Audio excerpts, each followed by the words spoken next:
Hi అందరికీ జై శ్రీమన్నారాయణ కార్తీక పౌర్ణమి శుభాకాంక్షలు. మా ఇంట్లో కార్తీక పౌర్ణమి ఎలా జరుపుకుంటామో చూసేద్దాం రండి. ఇది నా first vlog. Please support me. And మేము కార్తీక పౌర్ణమికి స్పెషల్గా ఫ్లవర్స్ ముగ్గేస్తున్నాం.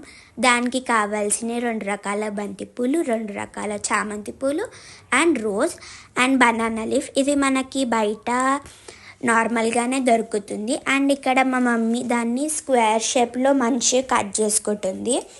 దాన్ని మేమేమో 10 తీసుకున్నాం. మీకు కావాల్సినన్ని తీసుకోవచ్చు. అండ్ ఇక్కడ లక్కీ, కృతిక, నిశ్చయ్ వాళ్ళందరూ హెల్ప్ చేశారు మాకు కొన్నిట్లలో.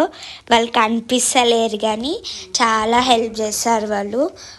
ఒకరు వీడియో తీయడంలో, ఒకరు ఫ్లవర్స్ కట్ చేయడంలో. అలా ఇక్కడ మేము 10 తీసుకున్నాం కదా, వీటిని మనం మంచిగా స్క్వేర్ షేప్లో పెట్టుకోవాలి, గ్యాప్ ఇచ్చుకుంటా.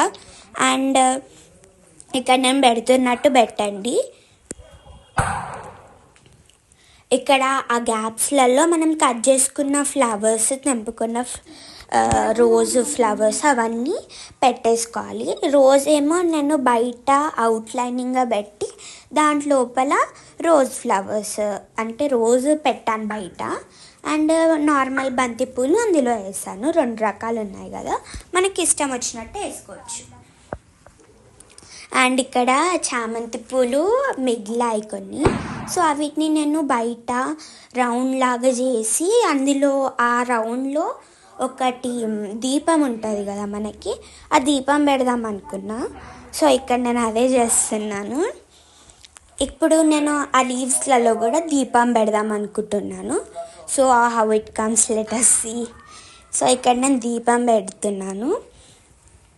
ఇక్కడ నేను ఎక్కువ దీపాలు లేవని కొన్నే పెట్టాను, వి షేప్లో పెట్టాను.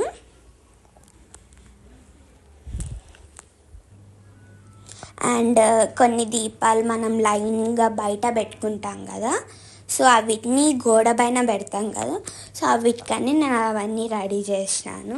కొంచెం మా మమ్మీ కూడా హెల్ప్ చేసింది. అండ్ ఇక్కడ కంపల్సరీ క్రాకర్స్ కావాలని క్రాకర్స్ కాలుస్తున్నాను. And thank you for watching.